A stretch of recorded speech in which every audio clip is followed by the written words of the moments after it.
Thank you for coming. And on behalf of the Teche Literary Festival, we're glad to welcome you here to our presentation of a book written by Mr. Ernest Gaines. And we're doing a special presentation of his book today in honor of his notoriety and his popularity among fans. And I'm making this up, so apologize for the stuttering and stumbling, okay? Just a little bit of maintenance. This is the Slyman Theater. Main Street is out that way. The exits are that way. They do have fire exits in the back, but there's stairs and a 4-foot drop for a truck loading place, so don't go that way. If we do have an emergency, proceed slowly to the front doors where you came in. Okay? So without further ado, and by the way, I'd like to introduce Mr. Terry Huval, my companion in crime here. And my name is Mike Parrish. And our crew, you can pick their names up off the cast of characters on the playbill. So without further ado, we're going to begin.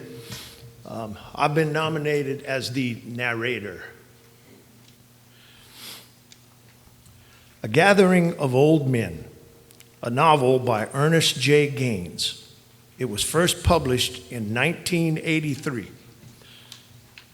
The overall theme of the plot is the redefinition of black manhood, changes in social and economic status, racial interdependence in the early to mid 1970s. There are 15 different narrators in the novel. These 15 different narrators all describe the events as they see them. These narrators often speak in the first person as they describe their thoughts and ideas. Usually, they speak in the third person about the other characters. The events take place on the Marshall sugarcane plantation in the mythical town of Bayonne, Louisiana. The plantation's Cajun work boss, Beau Bouton, has been murdered just before the novel begins. Candy Marshall, the partial owner and general overseer of the plantation, discovers Beau's dead body outside of Matu's house. Candy believes that Matu killed Beau, but as Matu is virtually her foster father, she wants to make every effort to protect him. Candy immediately gathers everyone in the plantation to Matu's house. When Miss Merle, the mistress of a local neighboring plantation, arrives, Candy promptly confesses to the murder. Miss Merle does not believe her, but agrees to help. Candy decides that the best course of action would be to bring all the local men to Matu's house with as many 12-gauge shotguns and empty shells as possible. With numerous men and guns at the crime scene, Candy believes that the local sheriff will not be able to solve the crime. Miss Merle spreads Candy's plan through the community. Within a few hours, 18 men have gathered at Matu's house. All of these men are in their 70s and 80s, and they all have brought their shotguns and are ready to confess.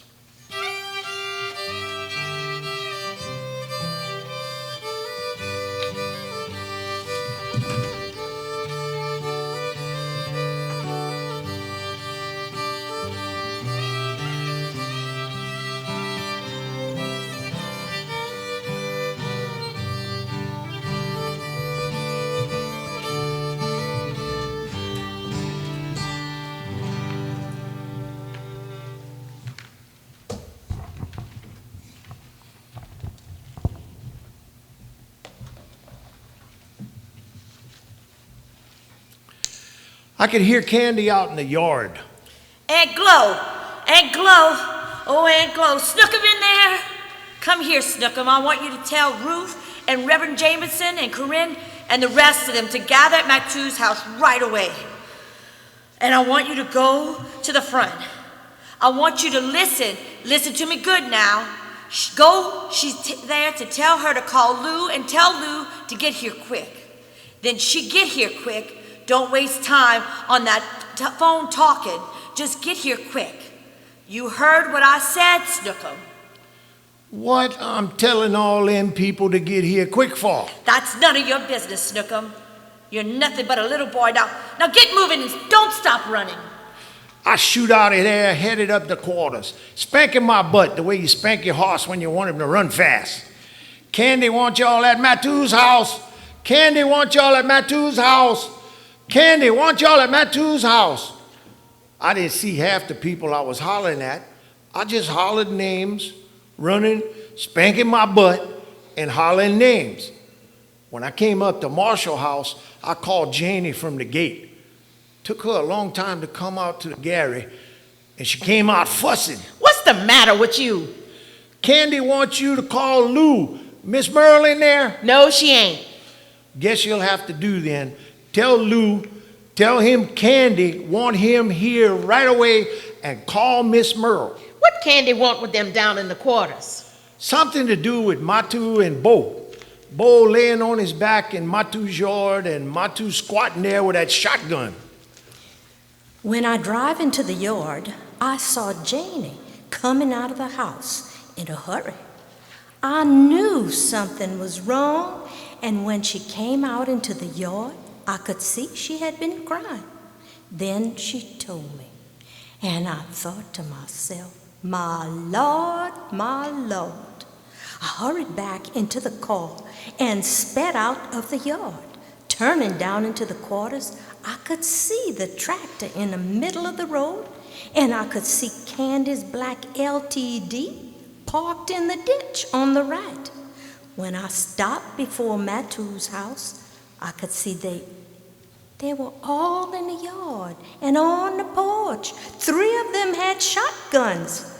Candy was in the road by the time I got out of the car. I killed Bo. I shot Bo. Candy, what's going on down here? What are they doing with those guns? I don't know, Miss Merle. I shot him. But all of a sudden, Matu said he shot him. Then all of a sudden, Ruth said he shot him. Johnny Paul was nowhere around here. But after he came here and saw what was happening, he said he had as much reason to shoot Bo as anyone. So he ran home and he got his old gun. But I shot him. Here in Matu's yard, Candy? Mapes is no fool, you know. I shot him. You gotta believe me. I don't care if Mapes does or does not. And who's gonna handle Fix, Candy? Before you even get to court? Fix? I won't let them touch my people. I did it. Now I want you to do something for me. I need more guns. What? Get me more 12-gauge shotguns. Get me more people out here. More people? More people? For what, Candy? You see what they're doing?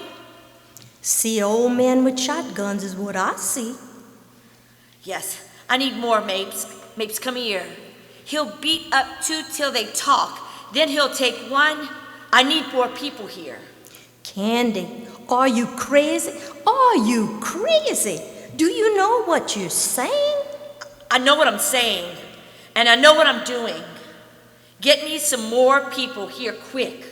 Get who? Who? There's not a black family in this parish. Fix and his crowd hasn't hurt sometime or another. The older than I am, you know that better than I do. Get any of them. Get all of them. Now is their chance to stand. And be killed? Is that what you want? Blood all over this place? Look around you, Miss Merrill. Aren't you ready to die? Look at Matu. Do you know who Matu is, Miss Merrill? Miss Merrill, I asked, do you know who Matu is? I know who Matu is, Candy.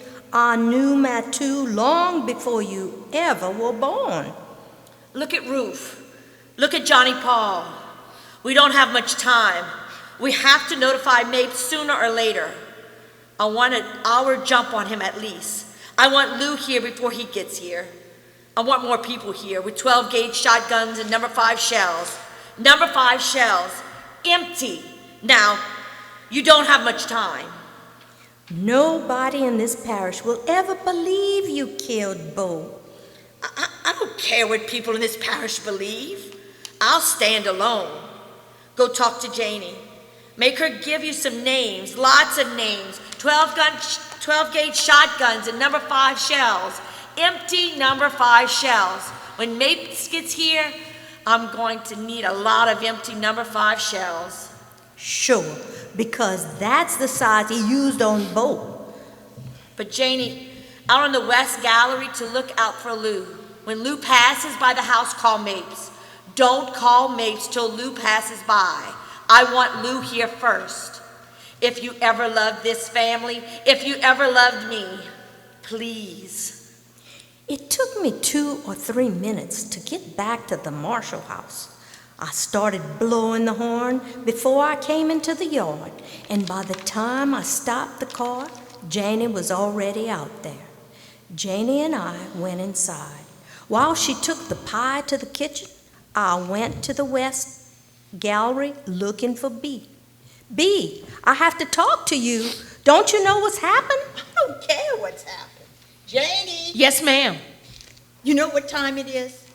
A man is dead. A man is dead in the quarters, B.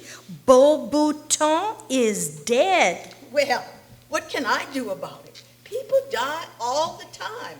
I'm going to die. You're going to die. Janie, you know what time it is? Don't you move, Janie. I need you out here. B, did you hear me? A man is dead. Beau Bouton was shot down in the quarters, and Candy is down there claiming she did it. Do you understand what I'm trying to say to you? That gal got spunk. Always said she had spunk. That's why she won't get married. All that spunk. Janie, go in there and get those pea pickers. Don't you move, Janie. What did you say? You told her don't? This is not Seven Oaks, miss. This is Marshall. At Marshall, I say don't and I say do. What are you waiting on? Yes, ma'am. Hold up, Janie. I need somebody around here with me. Now you hold up now. Ma'am. I told you, no questions. Jenny, just answers. You don't have time for both of us to ask questions. I ask the questions, you answer them. Now, who do you know don't like Fix? I don't like him. I never liked him. Why we ever led that kind on this land, I don't know. The land has not been the same since they brought those tractors here. Beatrice, please shut up. Please, please, Beatrice. Jenny, who do you know don't like Fix? I don't know nobody do like Fix. Do you think they hate him enough to stand up to Mapes? Ma'am. Jenny, I warned you. Yes or no? Will they stand or won't they stand up to Mapes with empty shotguns? I don't know what you're talking about, Miss Merle. Please, ma'am, I don't know what you're talking about. I'll tell you what I'm talking about. I'll tell you once, and I want answers from then on. You got a crazy 30-year-old white gal down in the quarters claiming she just killed a white man. Now, I know she didn't, and my two did, but she's going to protect my two. She's going to protect him even if she has to get every other black person in the state involved. She's already got 2 old fools down there, Ruth and Johnny Paul, claiming they did it. But that's not enough for her. She wants more. 10, 15, 20, or 1,000 more. She wants them to get 12-gauge shotguns, number 5 shells, fire the guns, keep the empty shells so that when Mapes points his finger at my two, they can all say, Who do you know don't like Fix? Get them on the phone. Who don't like Fix? Klaatu, that's for sure. Bad blood been there for years. You and B think up some more names. Think up a dozen of them. When I get through with Klaatu, you all better have me some more names ready. Me gotta go, me oh my oh. Me gotta go, people down my oh. Bye, bye, little one, me oh my oh. Son of a gun will have big fun on fire. Tumble like a fish pie, filet gumbo. But tonight I'm gonna see my share of me oh. Make it hard, filled from jar and big ale. Son of a gun, gonna have big fun on my way. Me and Matt was down there fishing. We had been down there, about an hour. Then the oldest boy, Berto, that sissy one they call Few, came running down the riverbank and said Klaatu and Miss Merrill said that young woman at Marshall, Candy, wanted us on the place right away. She wanted us to get 12-gauge shotguns and number 5 shells, and she wanted us to shoot, but to keep the empty shells and get there right away. That for what? Something to do with Matthew or something like that about Bo Boutin, dead in his yard. That's all I know. That's all they said. So I done my part. They told me, so I'm gonna pass it on to you. That's what they say. He works in mysterious ways, don't he? That he does, that he does. You don't have to answer this, unless you want, Chimney. Yeah, Matt? Scared? Yes. I'm 71, Chimney. 71 and a half. And I got too much strength left to go crawl under the bed, like he said. Well, I'm 72. Think he did it? I don't know, Matt. If he did it, you know we ought to be there, Chimney. I remember the fight Matthew and Fix had out there in the Marshall store. It started over a Coke bottle. After Fix had drunk his Coke, he wanted Matthew to take that empty bottle back in the store. And Matthew told him he wasn't nobody's servant. Fix told him he had to take the bottle back in the store or fight. When Fix told Matthew to take the bottle back in the store again, and Matthew didn't, Fix hit him, and the fight was on. Worst fight I ever seen in my life. For an hour, it was toe-to-toe. But when it was over, Matthew was up and Fix was down. White folks wanted to lynch Matthew, but Guidry stopped him. He walked up to Matthew, cracked him on the side of the head. Matthew hit the ground. He turned to Fix and hit him in the mouth. And Fix went down again. Then Guidry came back to the garret to finish off his gingerbread and pop. That was the end of that fight. What you say, Chimney? She wanted us to shoot first. I wonder why. I don't know. How's that old gun of yours working? Shot good last time. That's been a while, though. You got any number 5 shells? Might have a couple around there. I ain't looked in a long time. Save me 1 or 2 if you got it. Guess I have to borrow a gun, too. Nothing around my house work but that 22 gauge and that old rifle. How you figured on getting over there? Klaatu, I reckon. Try to hitch a ride with him on that truck. You sure not, Chimney? If you go, Matt. I have to go, Chimney. This can be my last chance. Then I'm going too. I went to my house. I looked through the shelves. I kept in an old cigar box on top of my armoire till I found a number 5. I blowed off the dust, loaded the old gun, stuck it out the window, turned my head just in case that old gun explode, and let it have it. I shot. I got 2 more number 5 shells, blow the dust off them, and went out to the road to wait for Klaatu.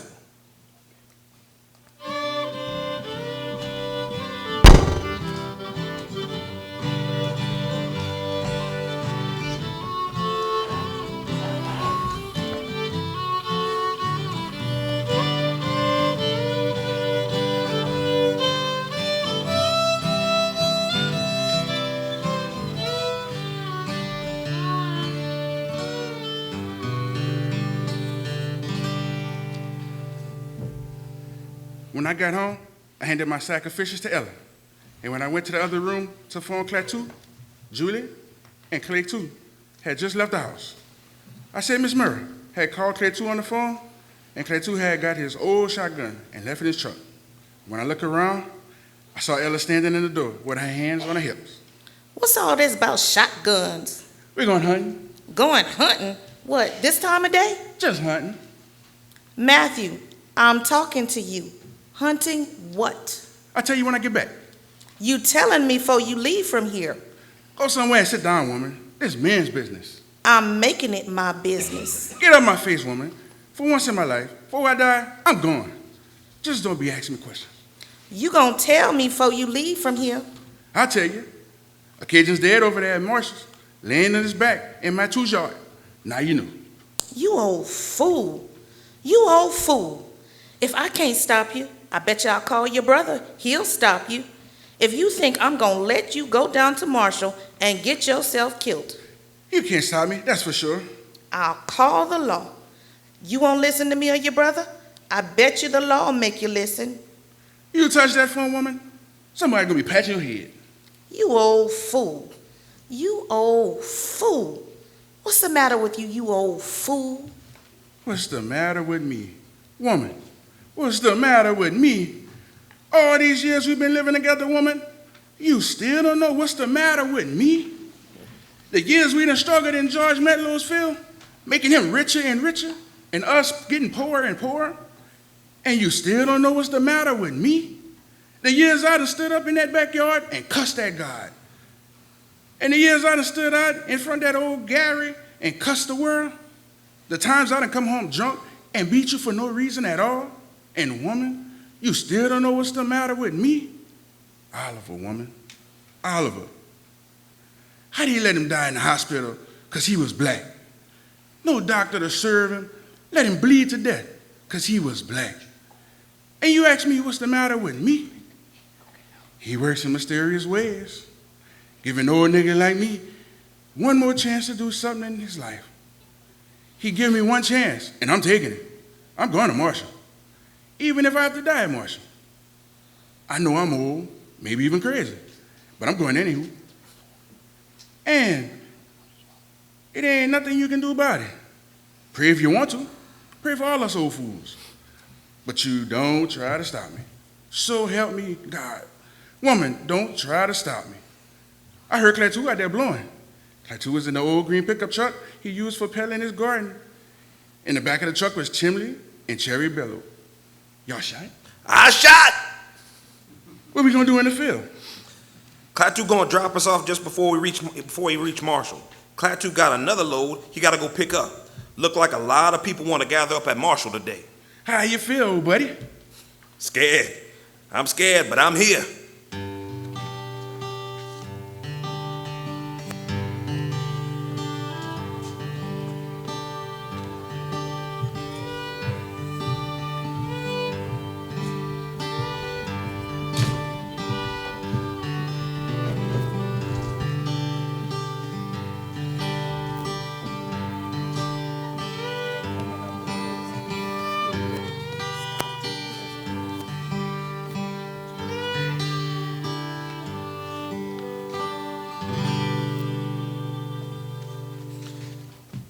Yank was waiting for us behind a bush on the riverbank side of the road. Klaatu didn't have to stop, just slowed down and old Yank hopped in the back of the truck.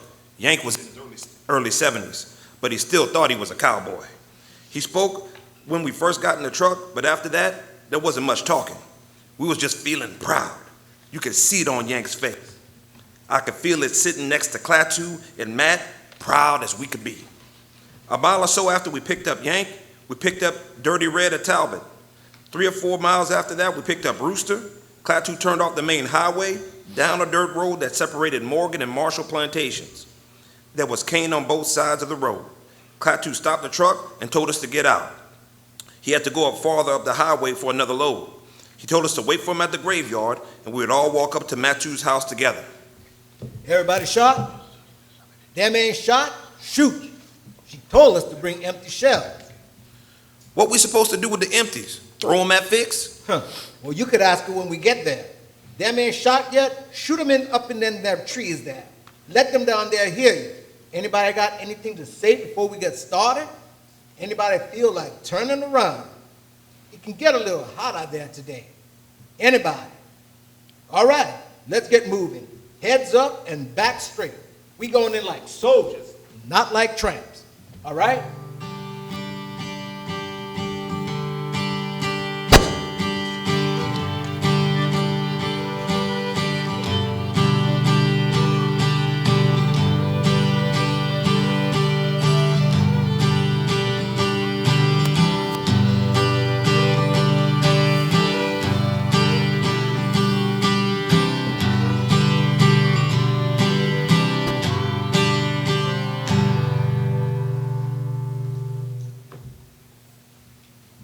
Now, what I was trying to figure out was who in Marshall quarters could, not would, kill Beau Bouton.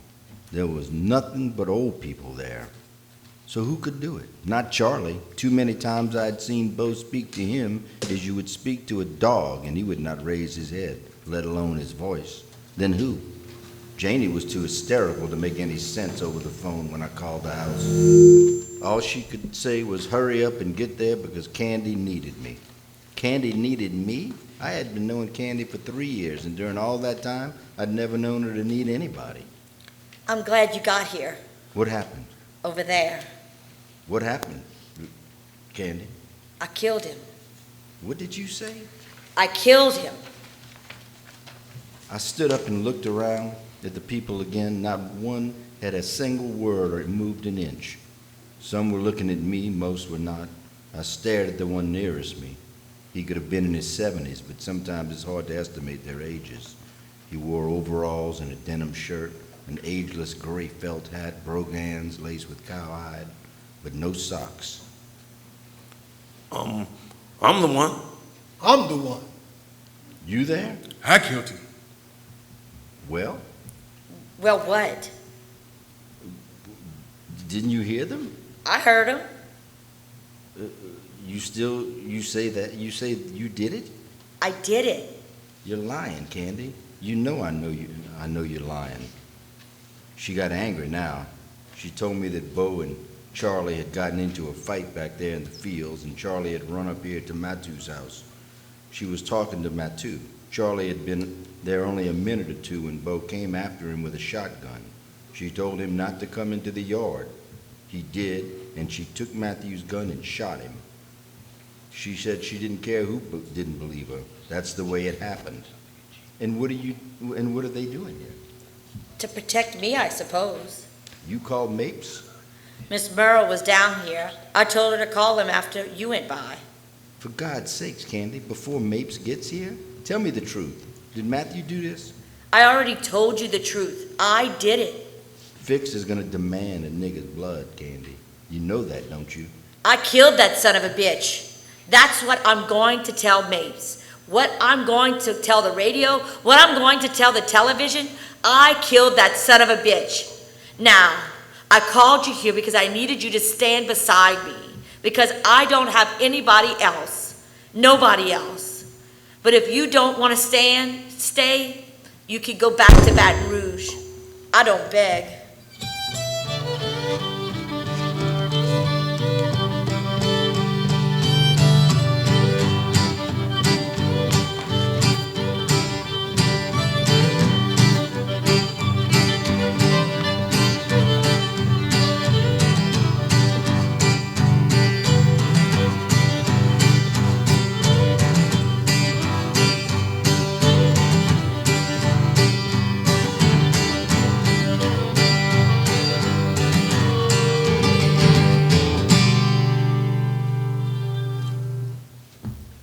They saw the dust before I did. When I looked over my shoulder, Mapes had already stopped out in front of the house. He was sitting on the passenger side of the black Ford Fairlane, one of his deputies driving. Mapes got out slowly, as though he was very tired. He was about my height, 6'3", 4", but he outweighed me by 100 pounds at least. He was in his late 60s. He didn't look at all surprised by what he saw. I was sure he had never seen anything like it before, but he had been around a long time, so it was possible that nothing surprised him anymore. Griffin, his deputy, followed him into the yard, sticking as close as a small frightened child would stick to his father. Griffin, first, turn off that tractor. Second, get on the radio. Tell Russ, no one else, Russell, to go back on that bayou and keep Fix there.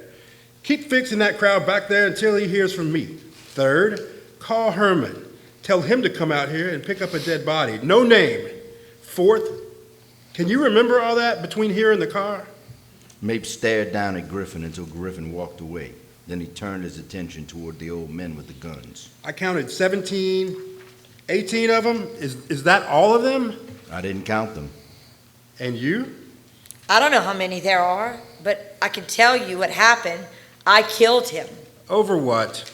Bo Bouton lived in the past. He still thought he could beat people like his pa did 30, 40, 50 years ago. He started beating Charlie back there in the field, and Charlie ran up here to Matu's house. I was standing there by the door talking to Matu. We asked him what had happened, and he said Bo hit him with a stalk of cane. A few minutes later, Bo followed him on the tractor with a shotgun. When he stopped that tractor out there, I told him, do not cross that ditch. I told him more than once, Bo, don't you cross that ditch. He didn't listen. You just don't beat people with a stalk of cane and hunt them like they're some type of wild animal. You don't do that. I told him to stop. Don't cross that ditch. I hollered at him, don't cross that ditch. He didn't stop. I reached and I got that shotgun from Matu had kept behind the door, and I swear to that in court. I swear to that in court. That's my story to the press. Bring me one of them. I told you I did it. Why are you questioning them? Candy, please. Because they're black and helpless. Is that why you're picking on them? Mapes ignored her. He was watching Griffin lead one of the old fellas toward him. When Griffin released his arms, he took off his hat and held it to his chest. He looked up at Mapes a second. Then his eyes came down to Mapes' chest. Mapes let him stand there a while before saying anything to him. How come you so far from home, Uncle Billy? I killed him. Now, I don't have time for that, Uncle Billy. This is my fishing day. I ask you again, how come you so far from home? I killed him. The back of Mapes' hand went down, pow, across Uncle Billy's face, and spit shot from the old man's mouth as his head jerked to the side. Let's try this again, Uncle Billy. How come you're so far from home? I killed him. Stand him over there. Bring me another one. You gonna just beat them all, Mapes? You better get her out of here. Like hell he will. This is my land, in case you forgot. You better stay out of my way. Like hell I will. Like hell you won't. Why don't you use a stick or a hose pipe? No sense in bruising your hand on old people who can't fight back. They all have shotguns. You know they won't use them. That's right, I know they won't use them, and we know they didn't use them, don't we? I told you I did it. Sure, and my name is Santa Claus. Griffin was moving among the crowd. Suddenly he had become very brave. Griffin chose the quarter's preacher, Reverend Jameson. What are you doing here, Reverend? Why aren't you at home reading your Bible? Reverend Jameson looked down at Mapes' feet. I ain't got nothing to say, Sheriff. You better think of something to say. What are you doing down here? I'll ask you one more time, Reverend. What are you doing down here? The old man remained quiet. Pow! Went Mapes' hand across his face. Sweat flew from his bald head. Unlike the other old men, Reverend Jameson staggered and fell flat on his back. No one said anything. He slowly pushed himself up and stood before Mapes again. Well? I ain't got nothing to say, Sheriff. Am I next, Mapes? Mapes stared at her with those hard, ash-colored eyes and walked away. I knew he wanted me to follow him out onto the road. He leaned back against his car. You know he did it, don't you? Who? You know who I'm talking about. Why don't you arrest him? On what charges? Killing Bo, I suppose. How can you prove it? Because Bo was killed here in his yard? That's no proof. Clinton would have that thrown out of court in 2 seconds flat, and she knows that too. What about the gun? You didn't look very close, did you? Every last one of them has the same make gun, 12 gauge. Everyone probably has the same numbered shell in the gun right now. No, you can't arrest him on that. But he killed him all right. The only one with nuts enough to do it. You seen Charlie? Hadn't seen him. He's probably hiding somewhere back there in the field. We can probably pick him up anytime, but he didn't do it. Matu did. And she arranged this little get-together. Not him. He never would have. He's a tough old goat, just like you see him there. He probably would have turned himself in by now if she hadn't got into it, but he doesn't want to go against her.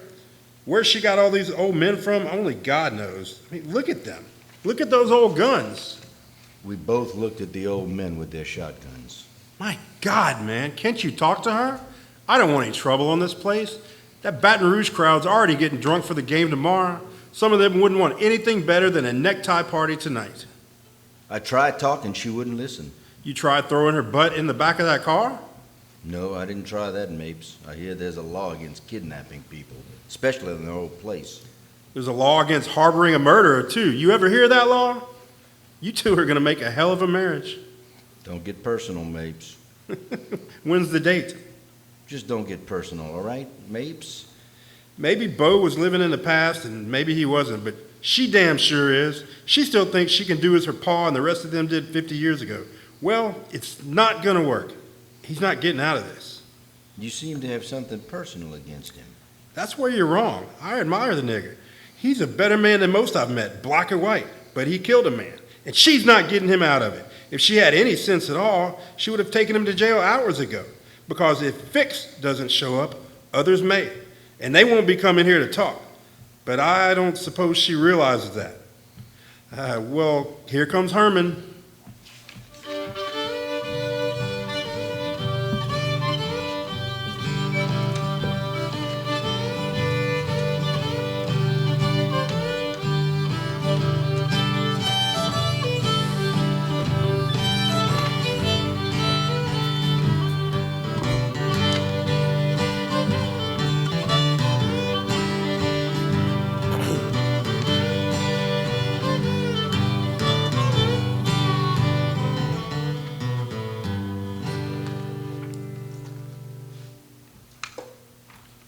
Sure, now is right. No use of talking to Matu. He didn't do nothing. I did it. Remember what that crowd did to my sister? I see. No, you don't see. He wasn't looking at Mapes. He was looking toward the tractor and the trailers of Kane out there in the road. But I could tell he wasn't seeing any of that. I saw his eyes shifting up the quarters where his mama and papa used to stay. But the old house wasn't there now. Now weeds covered the place where the house used to be. What y'all see? I see nothing but weeds, if that's what you're trying to say. Yes, sir, but you still don't see. Yes, sir. What you see is weeds, but you don't see what we don't see. You have to live here 77 years to don't see it. No, Sheriff, you don't see. You don't see what I don't see. Y'all remember how it used to be? Where there was no weeds, remember?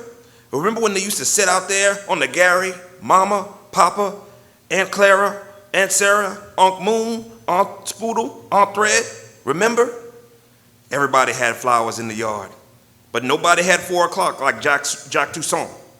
Every day at 4 o'clock, they opened just as pretty. Remember? Remember Jack and Red Ryder hitting the field every morning with them 2 mules, Diamond and Joe? Lord, Lord, Lord. Don't tell me you can't remember those early mornings when that sun was just coming up over behind them trees. Sun up to sundown. Hard, miserable work, but we managed to get it done. We stuck together. We shared what little we had, and we loved and respected each other. But just look at things today. Where are the people? Where are the Roses? Where are the 4 o'clocks? The Palmer Christians? Where are the people that used to sing and pray in church? I tell you, under them trees back there, that's where. And where they used to stay, their weeds got it now. Just waiting for the tractor to come plow it up. That's something you can't see, Sheriff, because you never could see it. But I was here then, and I don't see it now. And that's why I did it. I did it for them back under the trees. I did it because the tractor is getting closer and closer to that graveyard. And I was scared if I didn't do it, one day that tractor was going to come up there and plow up them graves, getting rid of proof, all the proof that we ever was. Y'all remember my brother Silas? Don't y'all? I'm talking to the old, not to the young. You don't remember him, Candy. They got rid of him before you were born. He was the last black man around here trying to sharecrop on this place. The last one to fight against the tractor out there. We told him to stop. We tried to show him, and he wouldn't work. Y'all remember how he drove his wife and children? Drove her till he drove her crazy. He wouldn't stop. Till one day, they caught him and beat him in the ground. Y'all don't know because y'all wasn't there. And I ain't been able to talk about it for. Been in here all these years, balling in me, done spoiled my interest. Fear, done spoiled my interest. I don't know how come I'm still alive. How can a man beat a machine? No way. Huh? That's what you say. Well, my brother did. With them 2 little mules, he beat that tractor to the derrick. Them 2 little mules did all they could, like my brother did. They knowed it was the end, and they wouldn't make it. They could hear the machine like everybody else could. They known they had to pull, if they wanted to keep going. Slobber running down their mouths, the bit cutting through their lips, falling to the ground in all that mud. And yes, they did win. They won. But they wasn't supposed to win. How can flesh and blood and nigger win against white man and machine? So they beat him and beat him and beat him. I saw the race. I saw my brother beat Felix Bouton on his tractor. I saw my brother win that race, but he wasn't supposed to win. He was supposed to lose. Forgive me. Can you hear me, Silas? Tell me, can you hear me, Silas? He looked at Mapes. He wanted Mapes to face him. Mapes wouldn't. In my fear, even after I'd seen what happened, in my fear, I went along with the white folks. Out of fear of a little pain to my own body, I beat my own brother with a stalk of cane as much as the white folks did. Anybody else got anything to say? No, I don't care to listen to any more of these tall tales. So this is payday, huh? And it's all on Fix, huh? Whether he had anything to do with it or not, Fix must pay for everything that ever happened to you, huh? Now, ain't that just like white folk? Black people get lynched, get drowned, get shot, guts all hanging out. And here come, well, ain't no proof who did it. And let's don't be getting off into that 35, 40, 50 years ago stuff either. Things ain't changed that much around here. In them demonstrations, somebody was always coming up missing. So let's don't be putting it all on 35, 40, 50 years ago, like everything all nicey nice now. No, his seed is still around. Even if he is old now, the rest of them had their hands in some of that dirt. And you'll do anything to make me take you to jail. Is that it? I'm ready to go. Mapes nodded and turned to Candy. Candy was standing next to Matu, who had sat down on the end of the step. That's how you organize it. All or none, huh? I shot him. You letting them all call you a liar right in front of your face? They're doing it to protect me. Sure, but before this day is over, don't be surprised now if you find your name on the same list with Fix. You'd like that, wouldn't you? Forget it. We're all one big happy family, aren't we?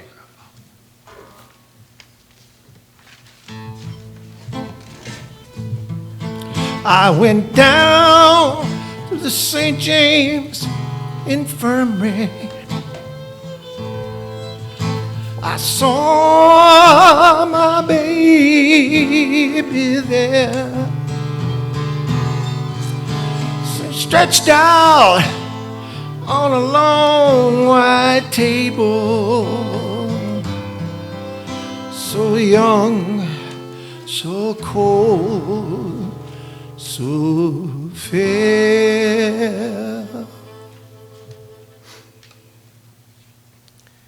Gil and I had just come out of the Psi 210 when Cal caught up with us and told Gil that Coach wanted him in the office right away. I thought we had gone over all that. Cal said, I don't think it's football this time. Cal and Gil were known as Salt and Pepper at LSU. Gil being a Cajun, the publicity people had tried to think of a good Cajun nickname for him when he first came to the university. But after seeing how well he and Cal worked together, they finally settled on Salt and Pepper. Wherever you went, people spoke of Salt and Pepper of LSU. Both were good, powerful runners and excellent blockers. Gil blocked for Cal on sweeps around the end, and Cal returned the favor when Gil went up the middle. While Gil was in Coach's office, Cal and I stood outside talking about the game coming up the next day. LSU and Ole Miss. It would be the game of the year. After being in the coach's office about 10 minutes, Gil came back out and went right by Cal and me like we weren't even standing there. Cal said, "What's the matter, man?" "Gil, wait up. Hey, Gil. What's the matter, Gil?" My brother killed." "In a wreck?" Cal was patting him on the back to console him. Then suddenly, he just turned against Cal. Out of the blue, he looked at Cal like he suddenly hated him. It surprised the hell out of both me and Cal. Why today? Why today? "Take it easy, Gil." Why today, Sully? Let's go. We had crossed the Mississippi River and were on the main highway that would take us to his folks' place in St. Raphael Parish. God, I hope none of them had anything to do with it. "Who are you talking about?" The black people, there at Marshall. That's where he was killed. I hope for God's sake none of them did it.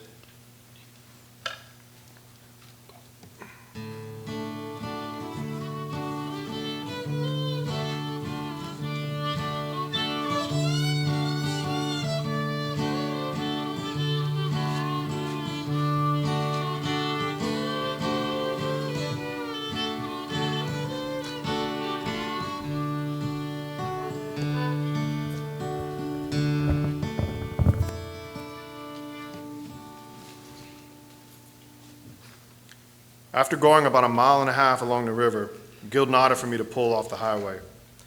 I didn't know before then that his reason for not heading directly to his folks' place was that he first wanted to go to Marshall. Just as we turned into the Marshall quarters, I noticed a patrolman's car parked beside the road. Marshall quarters was a narrow little country road, all white with dust and weeds on both sides.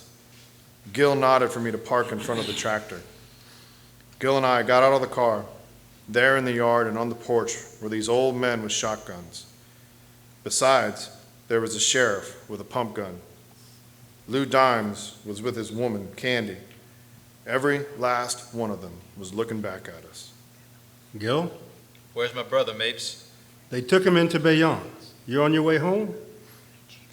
Gil didn't answer this time. He was doing everything he could to control himself. He wanted the sheriff to say more about his brother. I got Russell back there on the bayou. I told him to keep your daddy back there. I don't want him here at Marshall, Gil. I don't want him at Bayonne till I send for him. I'll have it over with before sundown. You can take my word. What over with, Mapes? What over with, Mapes? The person who did it. I'll have him in jail before sundown. I guarantee that.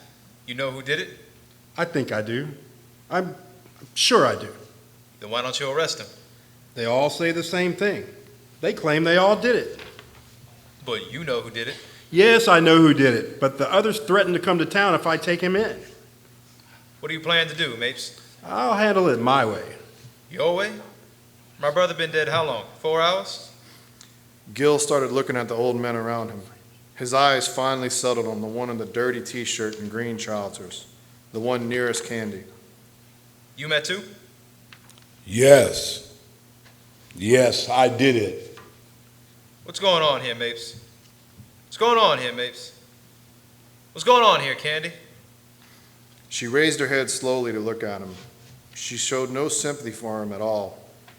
She told him how Bo and somebody called Charles had gotten into a fight back there in the fields.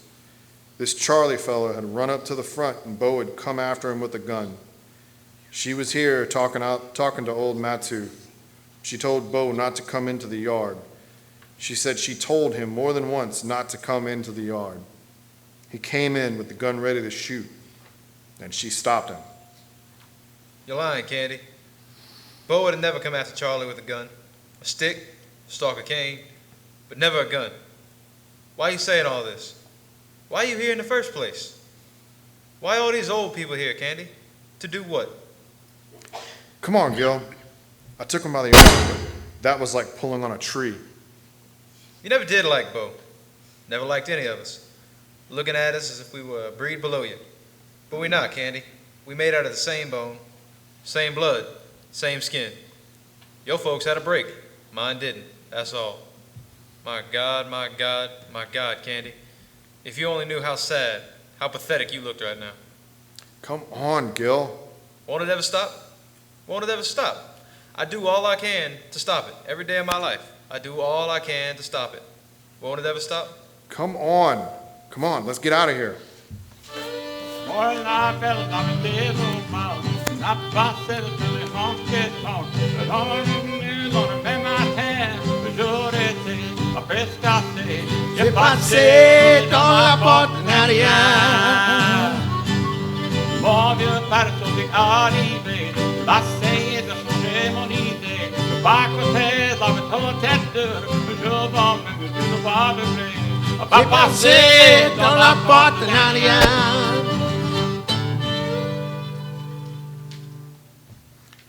From Marshall to the Bayou Michel is about 10 miles, 5 miles along the St. Charles River, and then you turn off the highway onto a blacktop road for another 5 miles. This was Cajun country. You had a few other whites, a few blacks, but mostly Cajuns, with names like Jarreau and Bonaventura, Mouton, Montemer, Bouton, Broussard, Guaram, Hebert, Boudreau, Landreau, all Cajun names. This was Gil's country. I had come back here with him a half dozen times before, and it had always been pleasant. Gil loved all the people back here, and they all loved him, white, black. He would shake a black man's hand as soon as he would a white man's. But today, I had not seen one black man, woman, or child since we left Marshall. We were coming up to his folks' place now, a great big white frame house with a screened-in porch and screen over the doors and windows. I saw a tall, sandy-haired fellow standing by a car watching us. Gil? Russ, this is Sully. Waiting inside. You coming in? Have to keep this, your daddy back here, Gil. I'd like for you to come in, if you don't mind. Sure, if you want me to. You got here? Yes, Papa. Why you so late getting here? I went to Marshall, Papa. You see him? They had already taken him to Bayonne. Well? He don't want you there, Papa. My boy laying dead in the morgue, shot down like a dog, and Mapes don't want him in. Bayonne, what's he doing at the marshal? Talking to people. Talking to people about what? He don't know who did it. He thinks Matu did it. But why should Matu kill my boy? He claimed Bo came in his yard with a gun. What for? He came after Charlie. He came with a gun. And Matu killed him for that? That's what Mapes believes. Ain't we wasting time, Fix? Luke, Will, you might have been a friend of Bo's, but you're not a member of this family and you don't speak. I speak. My son speak. I tell you when to speak. That's clear, Luke Will? Papa, I went to Marshall. You said that? I saw something over there, Papa. Something you, none of us in this room have ever seen before. Bunch of old black men with shotguns, Papa. Old men, your age, Pomeroy's age, Monsieur Auguste's age. All with shotguns, Papa, waiting for you. Niggas with shotguns waiting for me? 15, maybe even more. And Mapes there with a pump gun, all waiting for you. What are you trying to say, Jibai? Papa, I want to be an All-American at LSU. I have a good chance, Cal and me. First time ever, black and white in the Deep South. I can't make it without Cal. Papa, I depend on him. Every time I take a ball, I depend on his block or his faking somebody out of my way. I depend on him, Papa. Every moment I'm on that field. I couldn't make All-American, Papa, if I was involved in something against the law. Even if our name was involved, the Yankee press would destroy me. What about your brother, Jibai? What about Bo? I love my brother. He was much older than me, but we were very close. He taught me everything I know about fishing and hunting. I love my brother, but Bo's dead. Nothing we can do will bring him back. You understand what I'm trying to say? Fix's little dark pig eyes still looked deadly at Gil. You through, Jibai? Papa, I won't go alone. You can beat me, but I won't go alone. What do you think of our great All-American there? Alphonse. Auguste. And you, Claude? Claude was Gil's older brother. He was a big guy, 6'2", 6'3", with the jet black curly hair. Whatever you say, Papa, he answered without looking at Fix. Mapes will never clear this up. Bo's been dead for hours, shot down like a dirty dog, and Mapes has done nothing, not a thing about it. Don't y'all listen to Luke Will. Don't listen to him. All he and that gang want is trouble. What gang is that, Russell? Everybody in here knows who I'm talking about. Don't listen to Luke Will, Fix. He's not a friend. Give the word, Fix. We go to Marshall. That's my decision to make. Luke Will and my sons, not yours. In my house, I say what is right and what is wrong. I decide. Me, William Fix Boutin, I decide. Luke Will's days are over with, Papa. Luke Will's days are past. Gone forever. And mine? And mine, Sheba? Those days are gone too. Those days when you just take the law in our own hands, those days are gone. What day is gone, Sheba? The day when family responsibility is put aside for a football game? Is that the day you speak of, Sheba? I'm not speaking of family responsibility. I'm speaking of the day of the vigilante. I'm speaking of Luke Will's idea of justice. We're doing nothing here but wasting time. Fix, Mapes needs help.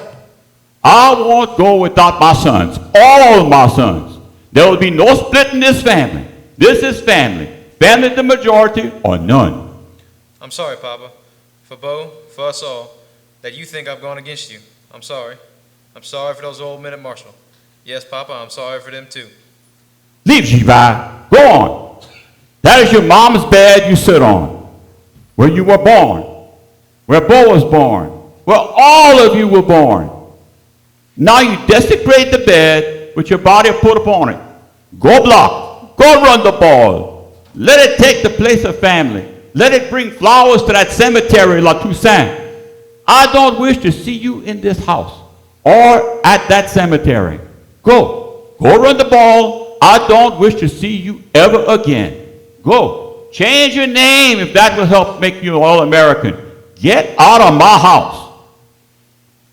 Beat me if you want. I'll go get the whip. Beat me if you want to, but don't send me away from this house. Don't send me away from home. Russ put his arm around Gil's shoulders and led him out of the room, with me a step behind them. The people in the other room had already heard what had happened, and they were not looking at Gil the way they did when he first came there. You had to do what you did. I could have run the other way. And what would have made that better? While we stood out on the porch, Luke Will and that other rough-looking guy came out there. If you think this is the end of it, you're crazy. Get out of here, Luke Will. You don't speak for this family. Stay away from Marshall and stay out of Bayonne. I'm warning you. Trouble already been started. When niggas start shooting down white men in broad daylight, the trouble was started then. You and your kind, your time has passed, Luke Will. I'll be around when you and your kind are long gone. You might kill him off in there, but I'm gonna be around. What are you going to do? I don't know. You want my opinion? Go back to Baton Rouge. Try to get yourself some rest. Play football tomorrow. Play the best game you ever played in your life.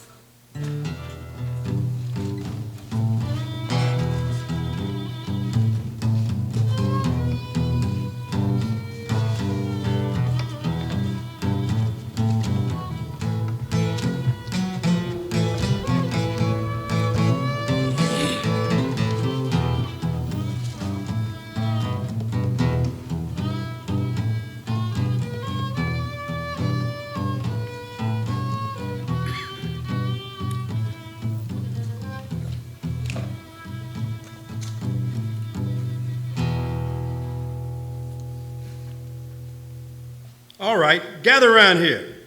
Look like you boys put on your brave hats just a little too late. Fix ain't showing up. That's a lie.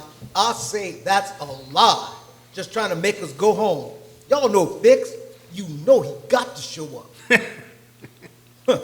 That's just to throw us off. Another white man's trick. Look at the blood on that ground there. That's Fix boy's blood. You think Fix ain't gonna show up? His own blood on that grass. He still ain't showing up, so y'all might as well go on home. That just doesn't sound like Fix. Nothing could keep Fix from Marshall today. That's where you're wrong, Mr. Klaatu. Now, that's what I thought too, because you see, me, you, and all the rest of them were thinking about Fix 30 years ago. 30 years ago, Fix would have been here, would have hanged Matu on the nearest tree, and all the rest of you brave people would have still been hiding under the bed. Matu, you ready, old sport? I'm ready. Candy had been standing next to Matu all this time. Even when Mapes passed right by her talking, she never paid him any mind. I don't know if she even really saw him or heard him. She didn't show it until he mentioned Matu's name. Then she went out to the walk. Easy like that, she just went out the walk and stood there with her arms folded. What do you think you're doing? Don't you know when the show's over? I said the show is over with. Don't make me hurt anybody. Clear out that walk, Griffin. I'm not walking around anybody. Use that gun if you have to. Griffin had been standing over by the garden with the gun stock in his belt. He took it out and started toward us. Mate, Cherry Bella, and one of the Lejeune brothers raised their guns. Not high, belt level.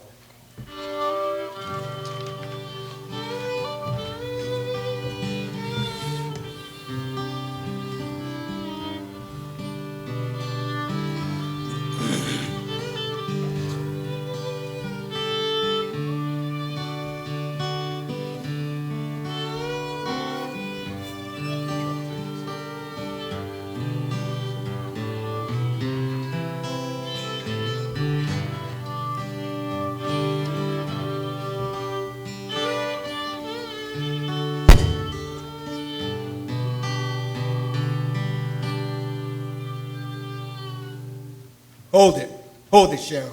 Can we talk? Can me and the rest of the men talk to Matu inside?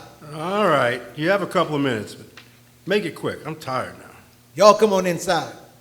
Not you, Candy. Nobody's talking without me. This time we have to, Candy.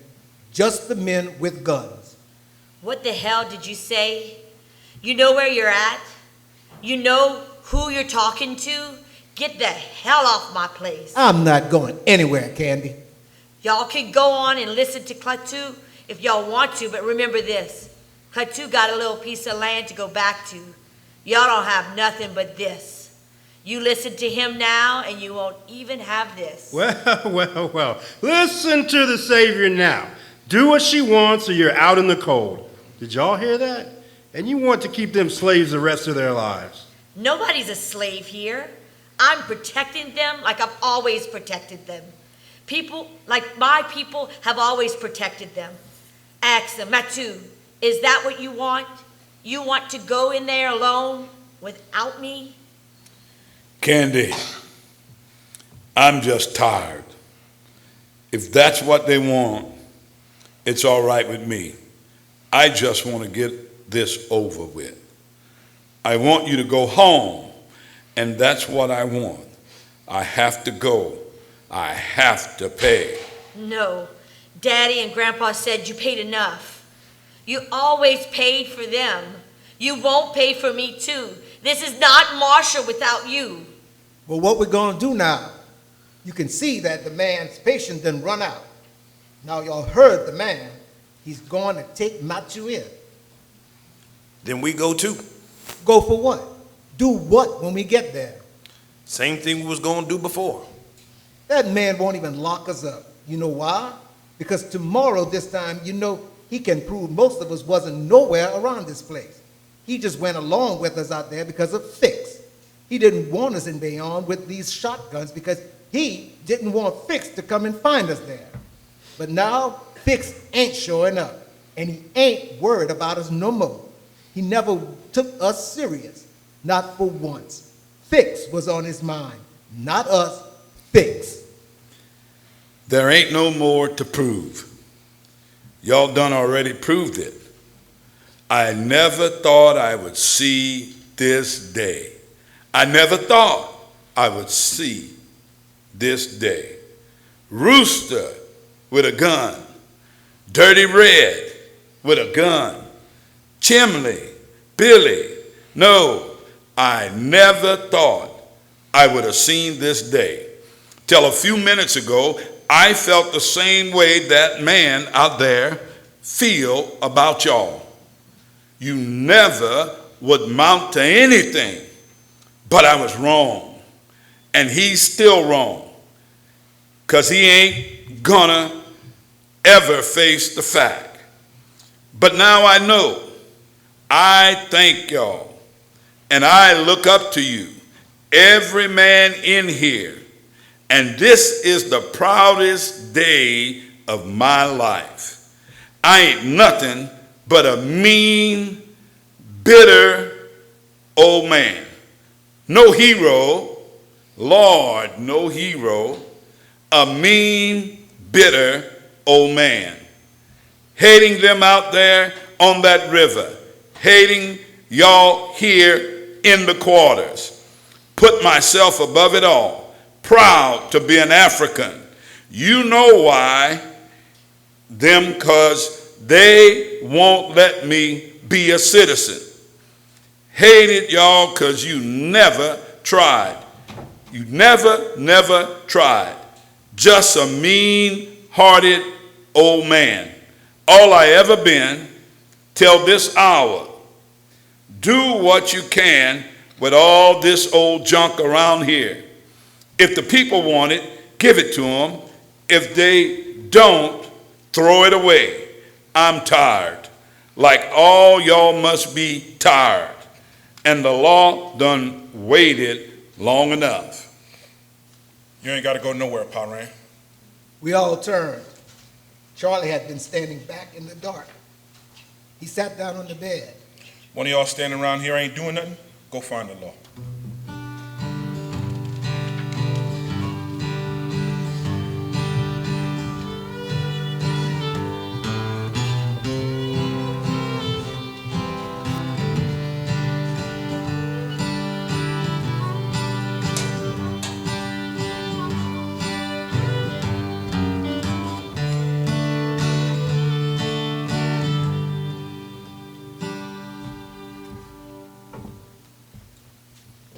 It was dark now. She was sitting on the passenger side.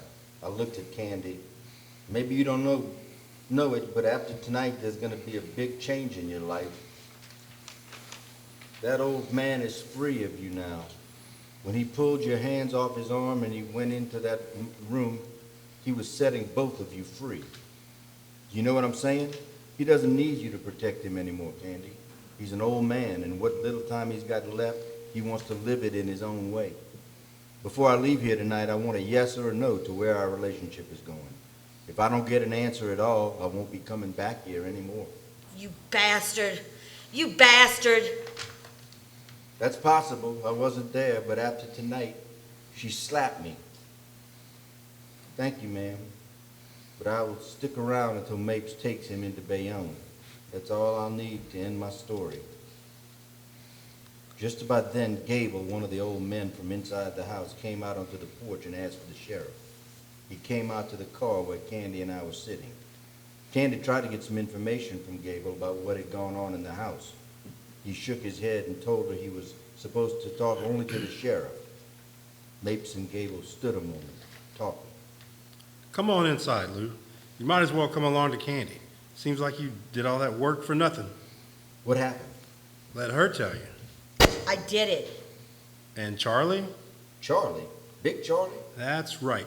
Big Charlie. Charlie was sitting on the bed when we came in. I'm a man, Sheriff. I'm a man. All right, I believe you. Now, I want some of you folks to go back in the kitchen or out on the porch so we can have some room in here. I'm a man, Sheriff. I want the world to know I'm a man. I'm a man, Miss Candy. I'm a man, Mr. Lou. I want you to write that in your paper. I'm a man. I'll write it, Charlie. I'm a man. Big Charlie, nigger boy, no more. I'm a man. Y'all hear me? A man come back. A nigger boy run and run and run, but a man come back, and I'm a man. You want to tell us about it, Charlie? I'll tell you about it, Sheriff. Okay, start from the beginning. It didn't start back there in the field, Sheriff. It started 50 years ago. No, not 50, more like 44, 45 years ago. Because that was about the first time I run from somebody. I'm 50 now, and I'm sure I must have run when I was no more than 5, because I know Paran was beating me for running when I was 6. Because I can remember the first time he beat me for running. You remember that first time he beat me for running, Paran? That time Ed D took my tater on the way to school? Matthew nodded his head. All my life, that's all I ever done. All my life was run from people, from black, from white, from nigger, from Cajun, both. All my life. Made me do what they wanted me to do. And abused me if I did it right, abused me if I did it wrong. All my life, and I took it. I'm 50 now. 50 years abusing. All my natural born black life, I took the abusing and never hit back. You tried to make me a man, didn't you, Paran? Didn't you? Matthew nodded again. It didn't do no good. It took 50 years, and I said I'd been abused enough. He used to abuse me, no matter if I did the work twice any other man did. He abused me anyhow. I can pick up more than any man I ever met. Give me a good plate of food, and I can work longer than any man I ever met. Pull a saw, swing an axe, stretch wire, cut a ditch bank, dig post holes better than any man I ever met. Still, he abused me. Cussed me for no reason at all. Nigga this, nigga that, for no cause at all. Just abused me. As long as I was Big Charlie, nigger boy, I took it. But there comes a day. There comes a day when a man must be a man. There comes a day. There comes a day. And Mr. Biggs? Charlie looked at him as if he was coming out of a trance. What happened out there in the field between you and Bo? He cussed me. I was doing my work good. Cussed me anyhow. I told him he didn't need to cuss me like that. I told him I was doing my work good. He told me he wouldn't just cuss, but he would cuss me, but he was going to beat me too. I told him no. I wasn't going to allow that no more. Because I was 50 years old, half 100. He told me if I said one more word, he was going to show me how he treated a half 100-year-old nigger. You don't talk to a man like that, Sheriff. Not when he reaches half 100. Go on. Then what? I told him I was quitting. I jumped down from the loader. I was coming home. He got down off that tractor and came at me with a stalk of cane. I grabbed me one too. I don't know why I did it. I never done anything like that before in my life. But I did it today. Bent over and got me a stalk of cane just like he had. That made him stop for a second. Then he started grinning at me. Grinning. Just grinning at me. He knowed I wasn't going to hit him. That's what he thought. And he came on me. Caught me twice. Once on the shoulder, once in the side. Then I swung back. Caught him on the side of the head, and down he went. I saw his head bleeding, and I thought I killed him. And I started running for the quarters. I came here and told Paran what I had done. While we were standing there talking, I heard the tractor coming up the quarters, and I knew then I hadn't killed him. But I told Paran I was going to run anyhow, because he was going to beat me. Beat me now for sure if he caught me. Paran told me if I run from Bo Bhutan now, he was going to beat me himself. He told me he was 82, but he was more of a man than me, and if I run from Bo, he was going to beat me himself. He stopped that tractor out there and jumped down with that shotgun. He kept that shotgun with him all the time, on that tractor or on that pickup truck. He kept it all the time. Paran told me he had a gun there too, and he said he'd rather see me laying there dead than to run from another man when I was 50 years old. Bo was coming in the yard, putting that shell in a shotgun. Paran reached out and got his gun and pushed it in my hand. I didn't want to take the gun. I could tell Paran's face that if I didn't stop him, he was going to do it himself. I took the gun, swung around, and I told Bo to stop. I told him more than once to stop. He kept coming toward the Gary. He knowed I'd never done nothing like that, never even thought about doing nothing like that. But there comes a day, Sheriff. There comes a day when a man has got to stand. I don't know how I did it, but I held that gun steady as a rock. He kept coming toward the Gary, just grinning and gritting. He said, "Nigger, I was going to have a little fun with you first. We was going to hunt you like a rabbit. and shoot you when I got tired. But now, look like I ain't gonna waste my time. He raised his gun, and I pulled the trigger. Charlie stopped and lowered his head. We were all stunned. All remained quiet. You could have heard heartbeat in that stuffy room. What happened after that? I told Parrain I was scared. I told him I was going to go run and try to reach the north. I told him they was bound to put me in an electric chair now. I told him he said he did it, because they didn't put people as old as him in an electric chair. I told him he was going to die soon. He could die in jail as soon as he could die in this old house. I told him he was my parrain, and he ought to take the blame for me. I told him Candy would protect him no matter what. I seen the dust coming down the quarters. When I seen it was Candy, I ducked back through the house. I heard Candy screaming. I was laying back there in the weeds in the backyard. I laid there flat on the ground, praying. He didn't say my name. I heard Candy begging him, please tell her what had happened. He didn't say a word. I got up and started running.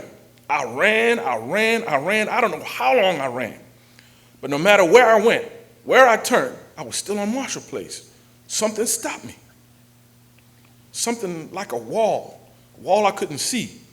But it stopped me every time. I fell on the ground and screamed. I bit in the ground. I got a handful of dirt and stuffed it in my mouth, trying to kill myself. Then I just laid there. Sometime around just before sundown, I heard a voice calling my name. I laid there listening, just listening. But I didn't hear it no more. But I know that voice was calling me back here. He was exhausted, but there was something in his face that you could see in faces of people who have just found religion. It was a look of having been freed of this world. All right, Parrain? Matthew nodded his head. I'm ready to go, Sheriff. I'm ready to pay. I done dropped a heavy load. Now I know I'm a man. Mr. Biggs? Y'all heard that? Mr. Biggs. Y'all heard him, huh? Now y'all go on home. For a bunch of old men, y'all did all right today. Now go on home. Let a man through.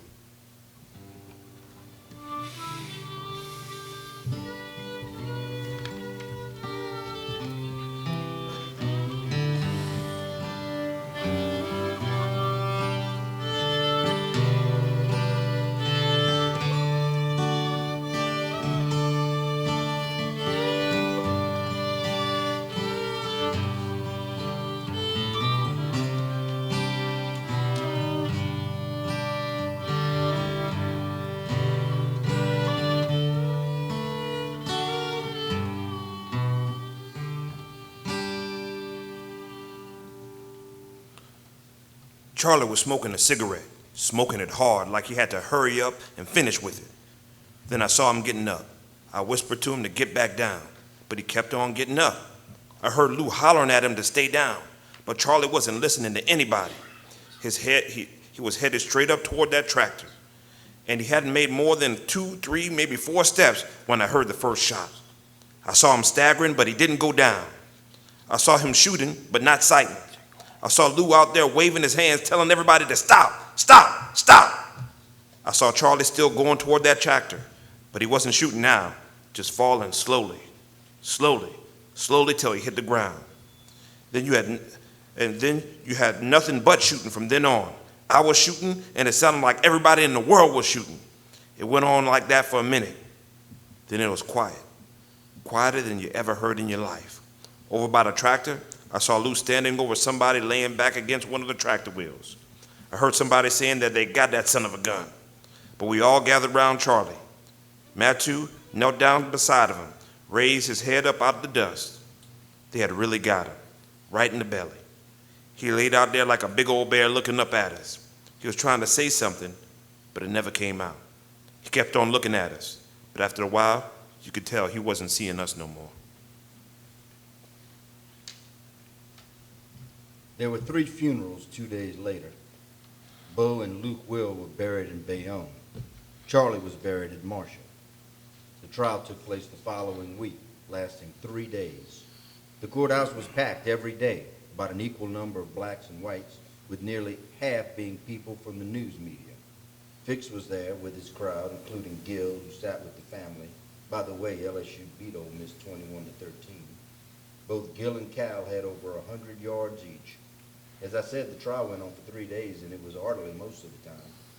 But every now and then, one of the old black fellas, arm in sling or forehead bandage, knowing he was in the public eye, would just go a little overboard describing what had happened. Besides, he would use all nicknames for his compatriots: Clabber, Dirty Red, Coot, Chimley, Rooster. This would bring the court to laughing, especially the news people, who took the whole thing as something astonishing but not serious. No one else laughed nearly as much as the news people did. That is, until Mapes took the stand a second time to explain exactly where he was during the shooting. The DA demanded that he speak loudly enough so that the entire court could hear him. Mapes looked at the DA with those hard gray eyes as if he was about to spring out of that chair and punch him, but instead said, The whole fight, I was sitting on my ass in the middle of the walk. Luke Will shot me, and I was sitting on my ass in the middle of the walk. Now, is that loud enough? He got up from the witness chair and returned to the other seat. That's when everybody in the courtroom started laughing, including Judge Reynolds. The jury deliberated 3 hours, then returned with the verdict. After reading it and studying it for a moment, the judge told all defendants to rise. He said since the two men who were killed were both dead, being the same two who had killed Bo and shot Mapes, he could not pass judgment over them, but asked that their souls rest in peace. But for the others, he said he was putting all of them on probation for the next 5 years, or until their deaths, whichever came first. He said that meant he was taking away their privilege of carrying any kind of firing arm, rifle, shotgun, or pistol, or being within 10 feet of anyone else who had such a weapon.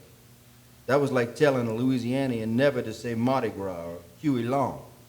He said if he heard once that any of the defendants picked up a gun or was within 10 feet of anyone with such weapon, he would send that person to prison for the rest of his natural-born life. Candy and I went out of the courtroom and stood on the steps and watched the people leave. She asked Matthew if he wanted to take him back home. He told her no. He told her Klaatu was there in the truck, and he would go back with Klaatu and the rest of the people. The old truck was parked in front of the courthouse, and we watched them all pile in. Candy waved goodbye to them. I felt her other hand against me, searching for my hand. Then I felt her squeezing my fingers.